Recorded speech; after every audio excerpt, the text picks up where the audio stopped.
चलते हैं सच्चिदानंद भगवान श्री कृष्ण चंद्रजू अपने सखा ग्वाल बाल बछड़े गौवें सबको अपनी अमृतमयी दृष्टि से जीवित किया। जो कालीदय का विषपूर्ण जल पीने के बाद वो मृत हो गए थे। फिर भगवान ने कालीदय को शुद्ध करने की भावना से छलांग लगाई, कूद गए, विशाल बाहुओं से जल को मथने लगे। आंख से सुनने वाले कालिया ने देखा कि कोई निर्भय होकर मेरे कुंड में मेरा अपमान करते हुए जलकेली कर रहा है। तत्काल नागपाश में बांध लिया और बहुत बार भगवान के कोमल श्री अंग में फण से प्रहार किया। विष उगल रहा, लेकिन भगवान तो सच्चिदानंदमय है, वहां इन प्राकृतिक विषों का प्रवेश ही नहीं है। पांच भौतिक शरीर पर विष का प्रहार होगा, चिदानंद पे नहीं। जैसे आत्मा में किसी भी वारुणे, अग्नि, वायवास्त्र, ब्रह्मास्त्र, इनका कुछ भी असर नहीं हो सकता आत्म तत्व में। तो जैसा हमारा आत्म तत्व, ऐसे ही भगवान श्री कृष्ण के अंग सच्चिदानंद रूप आए तो उस पर सर्प का बंधन या विष कोई प्रभाव नहीं पड़ा। भगवान ने अपने शरीर को मोटा किया, उसकी नस नाड़ियां टूटने लगी, वो छोड़कर दूर खड़ा हुआ। फिर बलपूर्वक भगवान पर प्रहार किया। भगवान थोड़ी देर खेलते रहे, इसके बाद एक थपक मारी, उसके फणों पर चढ़ गए। देवता गंधर्वों ने देखा भगवान नृत्य करना चाहते हैं, अद्भुत वाद्य बजने लगे, भगवान तांडव कर रहे हैं। जो फण नहीं झुकाता उस एड़ी की मार से उसको रौंद देते हैं। खून के फव्वारे निकलने लगे। श्री भगवान के चरणों में ऐसा लगता है वो खून के फव्वारे मानो किसी ने रक्त पुष्पों से श्री भगवान के चरणों की पूजा की हो। रौंद डाला कालिया को भगवान ने। अब जब कालिया ने देखा कि अब तो मेरा मरण निश्चित है, तो उसने भगवान नारायण को पुकारा, हे नारायण, हे अपार करुणा सामर्थ्य प्रभु, हम पर कृपा। और ये बताने कि नारायण ही ऊपर चढ़े हुए हैं। नागपत्नियों ने हाथ जोड़कर भगवान को प्रणाम किया और कहा, प्रभु इसके अपराध को क्षमा कर दीजिए, ये अपराधी तो है ही, यदि अपराधी ना होता तो सर्प योनि ही ना मिलती। नाथ, इसने अपराध किया है, आप क्षमा कर दीजिए। हे करुणामय प्रभु, नमो अनंताय सूक्ष्माय कूटस्थाय विपश्चिते नानावादानुरोधाय वाच्यवाचक शक्तये नमः प्रमाण मूलाय कवये शास्त्रयोनये प्रवृत्ताय निवृत्ताय निगमाय नमो नमः। नमः कृष्णाय रामाय वसुदेव सुताय च प्रद्युम्नाया निरुद्धाय शाश्वतां पतये नमः। नमो गुण प्रदीपाय गुणात्मच्छादनाय च गुणवृत्त्युपलक्ष्याय गुणदृष्टे स्वसंविदे। हे प्रभु, प्रत्यक्ष अनुमान आदि जितने भी प्रमाण हैं उनको प्रमाणित करने वाले तो आप हैं, आपको कौन प्रमाणित करे। जैसे कल एक विज्ञान के छात्र, साइंस के, उन्होंने कहा कि यद्यपि हम भाव रखते हैं थोड़ा, पर हमारी विज्ञान की कसौटी प्रमाण मांगती है। अगर उस पे प्रमाण में न टिके तो मानती नहीं। तो आप प्रमाण दे सकते हैं कि भगवान है। यहां क्या कह रहे, प्रत्यक्ष अनुमान आदि जितने भी प्रमाण हैं सबके प्रमाण तो आप हैं, आपका प्रमाण कौन दे सकता है। फिर भी कैसे हम माने कि भगवान है। उनको तो उत्तर जो भगवान ने उस समय प्रेरित किया दिया। जैसे देखो, सब लोग मानते हो आप हो, आप हैं। सच्चाई से बताओ, इस ढांचे को तुम मानते हो अपना स्वरूप, इसको मैं मानते हो, इसको अपना सब कुछ मानते हो मैं। पर जब अंदर वाला निकल जाता है तो इसको क्यों नहीं मानते हो? फिर इसको जला क्यों देते हो? अंदर वाले से परिचय नहीं था, बाहर वाले का परिचय, बाहर वाले को नष्ट क्यों कर देते हो? बोले वो चला गया। कौन चला गया? तुम हो पर दिखाई नहीं देते। आज तक कोई यंत्र नहीं बना, इतने बड़े वैज्ञानिक विश्व में कोई नहीं जो मन और बुद्धि का एक्सरा कर सके। ये तो सूक्ष्म शरीर है, फिर कारण शरीर है जो तीनों शरीरों को प्रकाशित करता है, वो तुम हो। तुमने अपने आप को नहीं देखा, भगवान को क्या जान जाओगे? तुम भगवान के अंश अपने आप को देखा है, फिर भी आप मानते हो है और अपने प्रभु को नहीं मानते हो कि है। चलो, दूध में घी है, बनाओ पूड़ी, नहीं बनेगी। और है, प्रक्रिया है उसकी, प्रक्रिया करो, घी निकल आएगा। मेहंदी में लालिमा है, पूरे वृक्ष में दिखाओ एक बूंद भी लालिमा, प्रक्रिया है, प्रक्रिया से करो, फिर हाथ में दिखाई देगा लालिमा है। ऐसे परमात्मा है, साधना करो, आपको अनुभव में आ जाएगा। ये प्रमाण का विषय नहीं, यहां श्रीमद् भागवत में कह रहे प्रत्यक्ष अनुमान आदि जितने भी प्रमाण हैं उनको प्रमाणित करने वाले तो आप हैं, फिर आपको कौन प्रमाणित करे?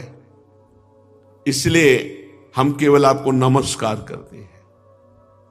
आपका ज्ञान स्वतः सिद्ध है। वायु सब ले रहे हो ना, दिखाई दे रहे? अनुमान प्रत्यक्ष दो से पता चलता है।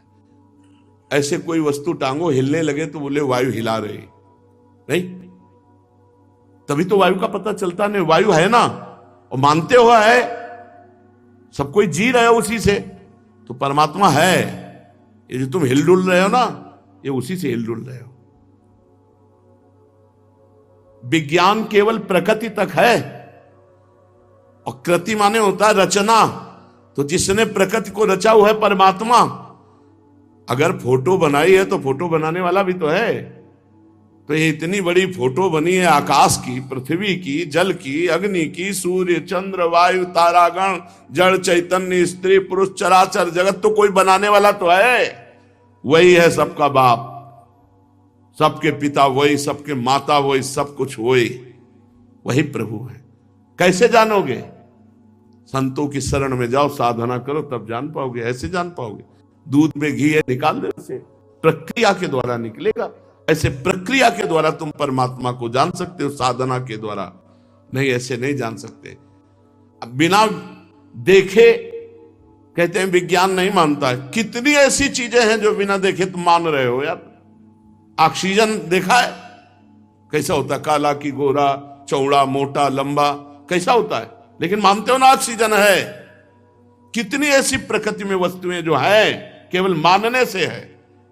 हमारा जीवन है, तो हमारे अंदर बैठा हुआ परमात्मा हमारा जीवन, हमारा प्राण है। कैसे जानोगे? साधना करो। यहां साक्षात शास्त्र कह रहा है प्रत्यक्ष और अनुमान जितने भी प्रमाण, उनको प्रमाणित करने वाले तो आप हैं। आपको कौन प्रमाणित करे? आप स्वतः सिद्ध है। कैसे जाना जाए परमात्मा को? मन लगाने से। जब परमात्मा में मन लगाया जाए, उसकी विधि क्या है? सब जगह से मन हटाकर एकमात्र जो गुरुदेव ने परमात्मा का रूप बताया, उस निवृत्ति मार्ग को स्वीकार करो। अर्थात सब कुछ अंदर से त्याग कर एकमात्र परमात्मा का चिंतन, अभी अनुभव में आ जाएगा। हे शुद्ध सत्व में वसुदेव के पुत्र वासुदेव, शंकरषण, प्रद्युम्न और अनिरुद्ध, ये चतुर्व्यूह के रूप में आप भक्तों को सुख देने के लिए प्रकट हुए।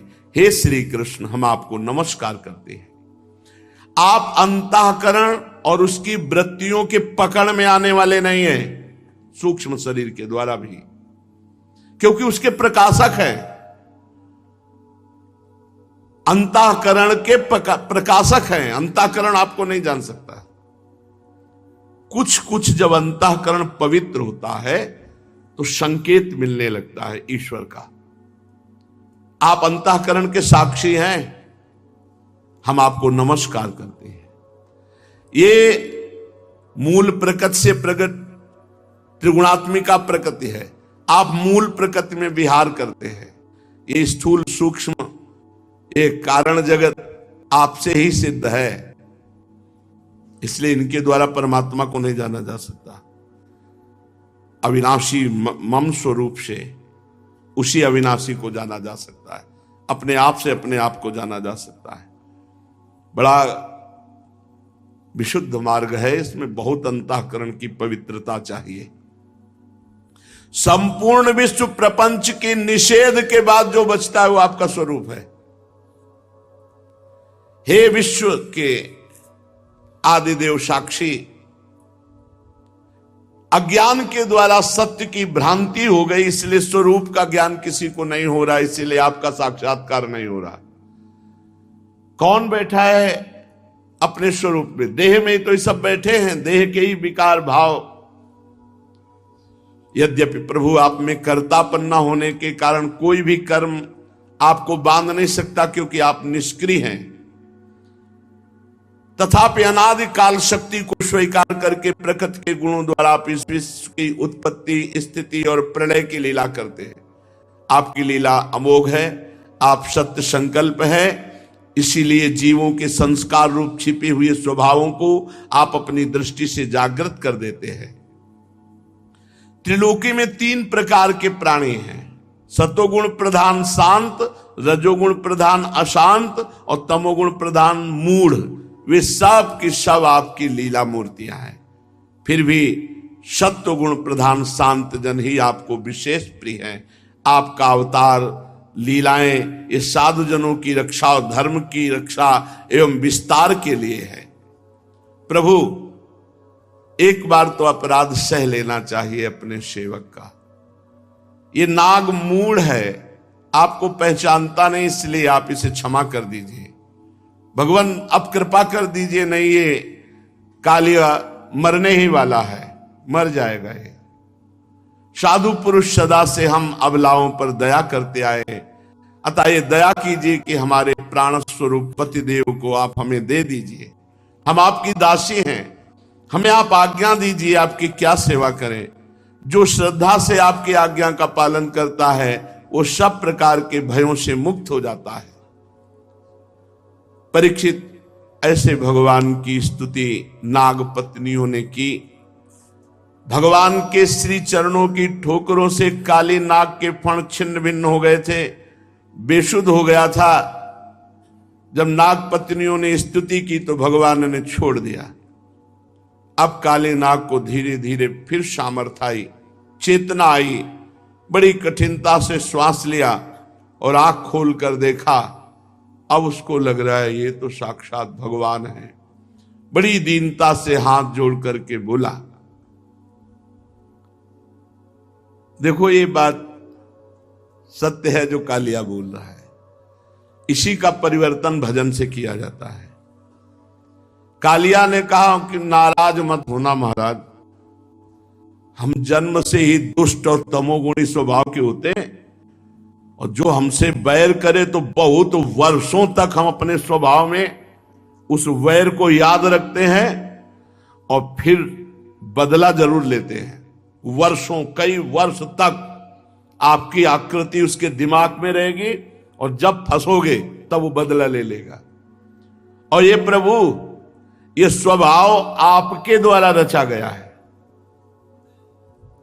इसी को बदलना है। या जो पर्यो मोहि सहज स्वभाव, श्री हरिवंश नाम रस जाओ। हर समय हमारा अगर भगवत चिंतन चला तो मायाकृत स्वभाव बदल जाएगा। प्रभु, स्वभाव छोड़ना बहुत कठिन होता है, बहुत कठिन है अपना स्वभाव। जो स्वभाव बना है वो कारण दे है, इसी का परिवर्तन हो जाए तो मानो भजन का प्रभाव हो गया। वीर बलियोनी बीज चित्र आकृतियों का निर्माण ये सब स्वभाव के अनुसार ही होता है। प्रभु, सृष्टि में हम जितने सर्प हैं ये जन्म से ही बड़े क्रोधी स्वभाव के होते हैं। स्वामी, हम सब आपकी माया के चक्र में मोहित हो रहे हैं, फिर अपने प्रयत्न से इस दुस्तेज माया का त्याग कैसे करें? आप सर्वज्ञ संपूर्ण जगत के स्वामी हैं। आप हमारे स्वभाव के भी स्वामी हैं, माया के भी स्वामी हैं। अब मैं जान गया आप कौन हो। प्रभु आप चाहे क्षमा करो या दंड दो, दोनों में मुझे कृपा दिखाई देती है। काली नाग की बात सुनकर लीला मनुष्य भगवान श्री कृष्ण ने कहा, कालिया अब तुझे यहां वृंदावन में नहीं रहना है, ये हमारी लीला भूमि है, तेरे रहने से सब जल दूषित हो रहा है। तो अपनी पत्नी, पुत्र, परिवार सबको ले और यहां से चला जा। गौएं और मनुष्य यमुना जल का उपभोग करें। तेरी और मेरी इस बात को जो सुनेगा उसे कभी सर्पों से भय नहीं रहेगा। कालिया का मर्दन और काली नाग की बात और भगवान की बात जो सुनेगा उसे सर्पों से कोई भय नहीं रहेगा। ये भगवान आदेश करते हैं। मैंने इस काली दह में हृदय में कीड़ा की है, इसलिए जो काली दह में स्नान करेगा, पित्त तर्पण करेगा, उपवास करेगा, उस सारे पापों से मुक्त हो जाएगा। अब यमुना जी छोड़कर इधर हो गई, यानी पहले यहीं से यमुना जी प्रवाहित थी। मैं जानता हूं कि तू गरुण जी के भय से रमणक द्वीप छोड़कर यहां बसा, क्योंकि गरुण जी आ नहीं सकते, सौभरी जी का साप है। अब जा, तेरे शरीर में मेरे चरण चिन्ह अंकित हो गए, इसलिए गरुण भगवान से तुझे कोई अब भय नहीं रहा। भगवान श्री कृष्ण की एक एक लीला अद्भुत है। ऐसी आज्ञा पाकर काली नाग और उसकी पत्नियां बड़े आनंद से भगवान का पूजन किया। दिव्य वस्त्र, पुष्पमाला, मणि, बहुमूल्य आभूषण, दिव्य गंध, चंदन, उत्तम कमलों की माला से जगत के स्वामी गरुणध्वज भगवान श्री कृष्ण का पूजन काली नाग ने किया। इसके बाद बड़े प्रेम और आनंद से भगवान की परिक्रमा की, फिर साष्टांग भगवान की दंडवत की, फिर अनुमति ली। अपनी पत्नियों, पुत्रों, बंधु बांधवों के साथ काली नाग रमणक द्वीप की, जो समुद्र में सर्पों के रहने का एक स्थान है, यात्रा की। लीला मनुष्य भगवान श्री कृष्ण की कृपा से वो जल विषहीन ही नहीं, अमृत के समान प्रभावशाली बन गया। और ऐसा जल था कि पी लेने पर गाय बछड़े सखा सब पधार गए थे। राजा परीक्षित ने पूछा, भगवान काली नाग ने नागों के निवास स्थान रमणक द्वीप को क्यों छोड़ा, और उसने कौन सा ऐसा अपराध किया जो गरुण जी से भय उसको हो गया। श्री सुखदेव जी ने कहा, परीक्षित, पूर्व काल में गरुण जी जिस सर्प को चाहते, सर्पहार है। भला चाहे 1000 फण वाला हो, चाहे सैकड़ों फण वाला हो, गरुण जी के पंजे से और चोंच के प्रहार से वो छिन्न भिन्न हो जाता। फिर ये नियम लिया गया कि प्रत्येक मास में एक महान बलवान सर्प तुम्हें भोजन के लिए दिया जाएगा। 1 महीने में एक बार आप आक्रमण करके सर्पों का विनाश ना कीजिए। ऐसा ब्रह्मा जी से पास हो गया था। अमावस्या के दिन महीने में एक बार महात्मा गरुण को बलवान सर्प भेंट दिया जाता था और उसे खा लेते थे।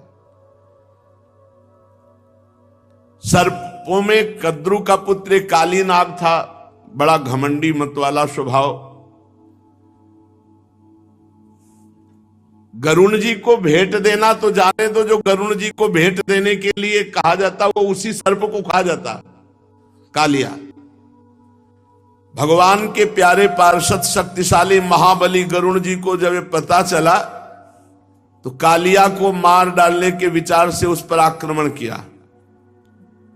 काली नाग ने जब देखा गरुण बड़े वेग से मुझ पर आक्रमण कर रहे हैं, तो सैकड़ों फण फैला करके डसने के लिए गरुण जी पर टूट पड़ा। अब गरुण जी के पंखों की मार, चोंच की मार, पंजों की मार, तारक्ष नंदन गरुण जी भगवान श्री हरि के वाहन है, उनका वेग और पराक्रम अतुलनीय है। गरुण जी ने देखा है नाग बड़ा ढिठाई और घमंडी है, तो उन्होंने झटक करके पंखे से प्रहार किया घायल हो गया। और उसको पता था कि सौवरी जी ने साप दिया है, इस क्षेत्र में गरुड़ जी प्रवेश नहीं करते, इसलिए भाग कर आया और काली दह में छुप गया। तब से अभी तक छुपा हुआ था। इस स्थान पर गरुड़ जी नहीं आ सकते थे। देखो, बड़ों से अगर कोई गलती भी हो जाए तो उनको दंड नहीं देना चाहिए, नम्र ही रहना चाहिए। सौवरी जी तपस्या कर रहे थे, तो उसी क्षेत्र में गरुड़ जी ने एक बड़े मछली को खाया। कहा, गरुड़, तुम्हारी इतनी हिम्मत हमारे सामने मछली को। भगवान गरुड़ जी ने कहा, मेरा आहार ही यही निश्चित किए गए हैं, जलचर जीव। उनका आज के बाद मैं शाप देता हूं कि अगर तुम किसी मछली को यहां खाए तो तुम्हारे सर के 100 टुकड़े हो जाएंगे। गरुड़ जी तो चलो भाई तुम महात्मा हो इसलिए छोड़ के चले गए, पर मछली के ही मैथुन से भ्रष्ट हो गए, 50 ब्याह करने पड़े। यह अपराध था गरुड़ जी का, नहीं ऐसे महात्मा की बुद्धि। लेकिन मछली का पक्ष लेकर गरुड़ जी को शाप दिया तो मछली के ही द्वारा उनका पतन हो गया। और ये बात पता था काली को, तो ये भाग करके यही इस कुंड में आकर छुप गया। ये बात केवल कालिया को पता थी, इसलिए गरुड़ के भय से यहां रह रहा था। अब भगवान के चरण चिन्ह बन गए, इसलिए गरुड़ जी कभी इसको खाएंगे नहीं। भगवान दिव्य गंधमाला वस्त्र सर्प की जो मणियां उनसे विभूषित कुंड से बाहर निकले। उन्हें देखकर सब ब्रजवासी ऐसे उठ खड़े हुए जैसे मृत शरीर में प्राण आ गए हो। सभी गोपू का हृदय आनंद से भर गया। यशोदा मैया, नंद बाबा अपने कन्हैया को गले से लगा रहे। रोहिणी जी, गोपी, गोप सब क्रम से भगवान को गले लगा रहे। बलराम जी मुस्कुराकर भगवान से मिले कि हमें क्या पता था कि तुम्हें यही लीला करनी थी, इसीलिए हमें लेके नहीं आए थे, क्योंकि बड़े भ्राता सर्पों के तो यही हैं बलराम जी। सबसे पहले पुत्र हैं शेष भगवान। कद्रु जी के गर्भ से सबसे पहले शेष भगवान, फिर वासुकी और फिर सब नाग। बलराम जी श्री कृष्ण को हृदय से लगाकर हंसने लगे। वृक्ष, गाय, बैल, पर्वत, बछड़े सबके सब आनंद मगन हो गए। गोपों के कुल गुरु ब्राह्मणों ने अपनी पत्नियों के साथ नंद बाबा के पास आकर कहा, नंद जी, तुम्हारे बालक को कालिया नाग ने पकड़ लिया था, छूट कर आया है, दक्षिणा दो, दान पुण्य करो, निछावर करो। बहुत दान पुण्य किया नंद बाबा ने कि बालक बच गया। सही बात है, सांप के फण का प्रहार, उसकी पकड़। नंद बाबा बड़े प्रसन्न हुए और बहुत सा सोना और बहुत सी गौएं ब्राह्मणों को दान किया। परम सौभाग्यवती देवी यशोदा मैया ने काल के गाल से बचे हुए अपने लाला को गोद में लेकर हृदय से लगा लिया। उनकी आंखों से आनंद के आंसुओं की बूंदें बार बार टपकी पड़ती थी। अब ब्रजवासी गौएं बहुत थक गए थे, भूख प्यास भी लगी थी, इसलिए सब वहीं रात में विश्राम किए, यमुना जी के समीपवर्ती कुंज में सब। और गर्मी का महीना था, काफी वन सूख गया था। अचानक आधी रात में आग लग गई, विपत्ति पे विपत्ति। अभी कालिया से छूटे, अब दावानल, और वो आग ऐसे लगी कि चारों ओर फैल गई और बीच में ब्रजवासी निकलने का कोई रास्ता नहीं। आग की बड़ी ऊंची ऊंची लपटें, अब ब्रजवासी जगे एकदम, अरे ये क्या। बलराम जी ने इशारा किया भगवान श्री कृष्ण को। सब ब्रजवासियों ने कहा, हे श्री कृष्ण, हे श्याम सुंदर महाभाग्यवान बलराम, कुछ करो, नहीं हम सब ब्रजवासी मारे गए। देखो देखो, ये भयंकर आग चारों तरफ से लग चुकी थी। हमें मृत्यु से डर नहीं लगता, लेकिन तुम्हें छोड़कर मरना भी अच्छा नहीं लगता। भगवान जगदीश्वर, सब लोग आंख मूंद लो, सब ब्रजवासी आंख मूंद लो। भगवान ने ऐसे मुख खोला, ऐसे किया, पूरी आंख समेटकर भगवान के मुख में चली गई। देखो ऐसे हम भगवान के सेवक हैं।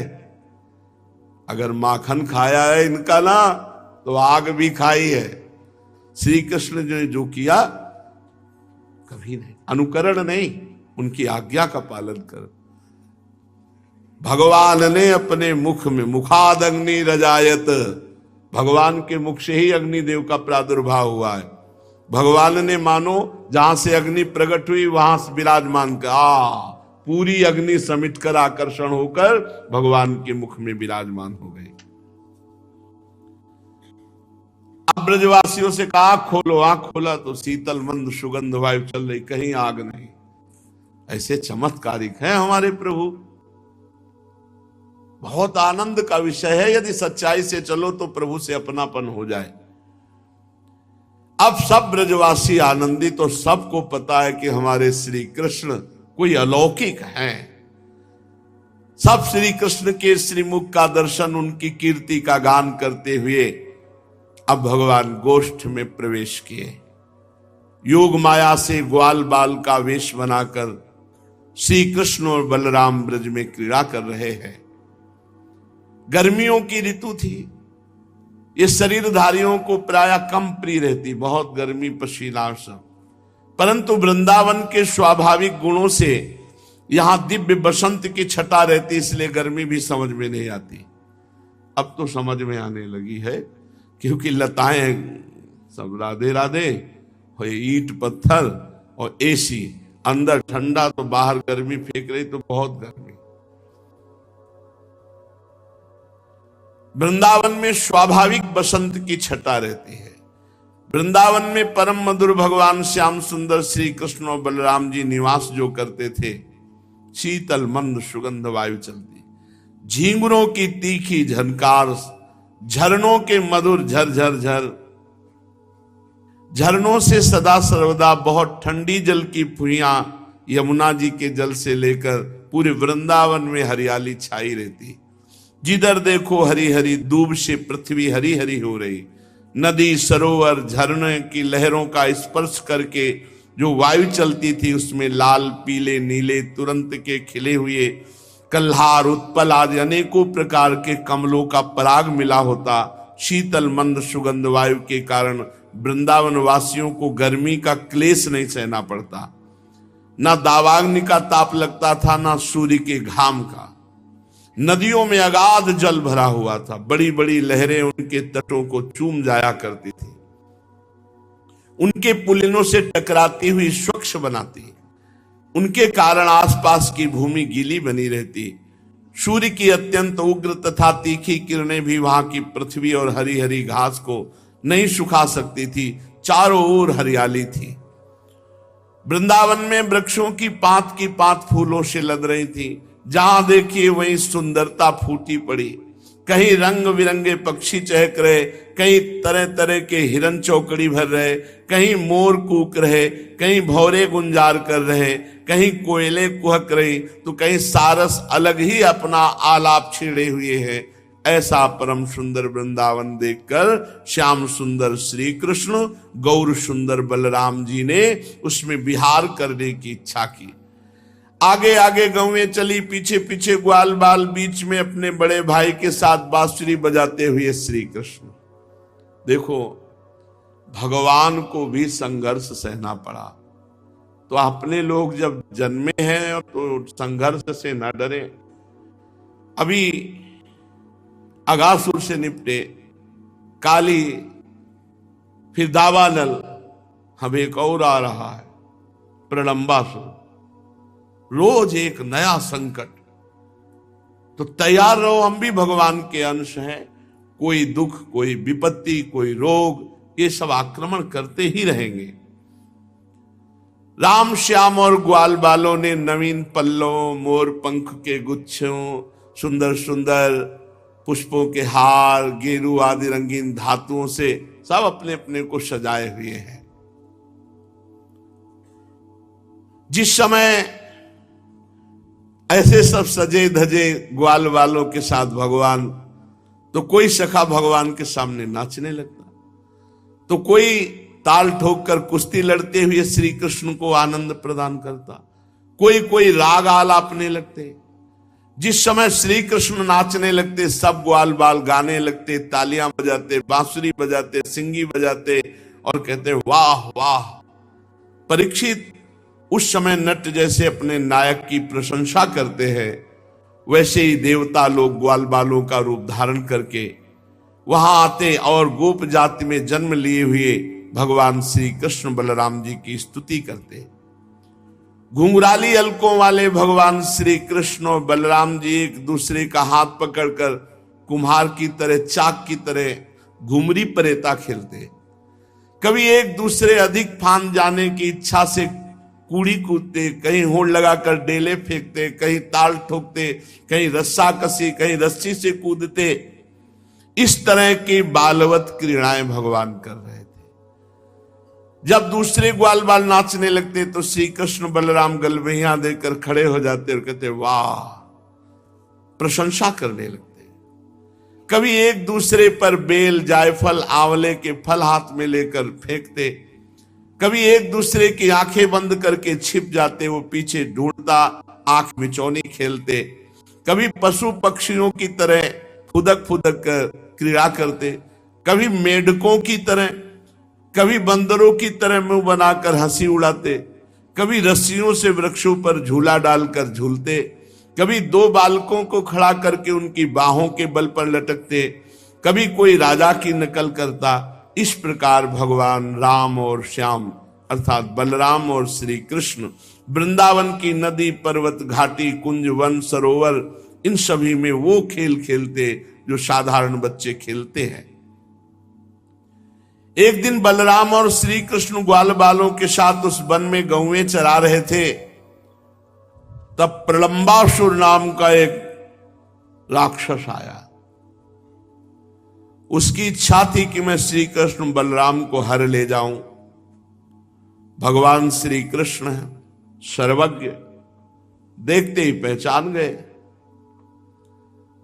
वो सखा के रूप में आया था, मानो बहुत भगवान प्यार कर रहे हैं, जाने ही नहीं। वो भगवान विचार करने लगे कि इसका वध कैसे किया जाए। ग्वाल बालों में सबसे बड़े खिलाड़ी, खेलों के आचार्य श्री कृष्ण ग्वाल बालों को बुलाया, कहा मित्रों, हम लोग अपने को दो दलों में बांट लें, फिर खेले। खेल में ग्वाल बालों ने दो दल बनाए, एक के नायक श्री कृष्ण, एक के बलराम। अब एक दल के लोग दूसरे दल को अपनी पीठ पर चढ़ाकर एक निर्दिष्ट स्थान पर ले जाना। जीतने वाला दल चढ़ता था, हारने वाला दल अपनी पीठ पे चढ़ाता था। और यह खेल भांडीर नामक वट के पास हो रहा था। एक बार बलराम जी के दल वाले श्री दामा, वृषभ आदि ग्वाल बालों ने खेल में बाजी मार ली। तब श्री कृष्ण आदि उन्हें अपनी पीठ पर चढ़ाकर ढोने लगे। श्री कृष्ण ने श्री दामा को अपनी पीठ पर चढ़ाया, भद्रसेन ने वृषभ को, और प्रलंबासुर जो सखा बना हुआ था उसने बलराम जी को। महान बलशाली प्रलंबासुर ने देखा कि श्री कृष्ण बहुत प्रवीण है, उनको नहीं हराया जा सकता, अतः बलराम जी को अपनी पीठ में लेकर फुर्ती से भागा और जो स्थान उतारने के लिए था उससे आगे निकल गया। बलराम जी एक बार तो कि यहां नहीं उतारा, कहां ले जाएगा हमें। जब देखा कि आगे ले जा रहा है तो अपने असली स्वरूप को प्रकट किया बलराम जी ने। महान बलशाली बलराम जी, प्रलंबासुर लड़खड़ा कर चाल रुक गई। प्रलंबासुर ने दैत्य रूप धारण किया, ऐसा पहाड़ का स्वरूप, काला शरीर, सोने के गहने चमक रहे थे, मानो सोने के गहने लग रहे थे जैसे श्याम मेघ पर बिजली, ऐसे। और गोरे से बलराम जी को धारण किए हुए था प्रलंबासुर, ऐसा लग रहा था चंद्रमा। आंखें आग की तरह, भौहें बड़ी भयावनी, लाल लाल बाल बिखेरे हुए, हाथ और पांव में सोने के कड़े, सिर पर मुकुट, कानों में कुंडल, बड़ा भयावना लग रहा था। पहले तो बलराम जी एकदम घबरा से गए अचानक, फिर अपने स्वरूप की याद आने पर बलराम जी ने देखा जैसे चोर किसी का धन चुरा ले जाए, ऐसे मुझे चुरा कर ले जा रहा है। बलराम जी ने एक घूंसा बांधा, प्रलंबासुर के ऊपर प्रहार किया। घूंसा लगना था महाबली बलराम जी का कि मुंह से खून उगलने लगा, चेतना जाती रही, भयंकर शब्द करता हुआ मर गया, गिराकर भूमि में। बलराम जी परम बलशाली खड़े हो गए। जब सखाओं ने देखा प्रलंबासुर को भगवान बलराम जी ने मारा तो वाह वाह वाह वाह ऐसा कहने लगे, और सब ग्वाल वाल आकर बलराम जी को हृदय से लगाया। सबने ऐसा अनुभव किया कि मानो बलराम जी अगर ना होते, कोई सखा होता तो मार ही डालता। प्रलंबासुर मूर्तिमान पाप था। देवताओं को बड़ा सुख मिला, बलराम जी पर देवताओं ने फूल बरसाए और बहुत अच्छा किया भगवान, ऐसा करके प्रशंसा करने लगे। भगवान श्री कृष्ण ने बलराम जी को हृदय से लगाया। प्रलंबासुर को वो गति प्राप्त हुई जो बड़े बड़े योगी लोग आकांक्षा करते। धन्य है भगवान की अवतार लीला, जिनमें इन महान पापियों को भी परम पद प्राप्त होता है। हम जो सत्संग सुनते हैं उसका मनन करें, उसको आचरण में उतारें, निरंतर नाम जप करते हुए पवित्र जीवन व्यतीत करें, तो इसी जन्म में हमें भगवान की कृपा से भगवत प्राप्ति या भगवत प्रेम प्राप्त हो जाएगा। शेष चर्चा आगे। श्री राधा वल्लभ लाल।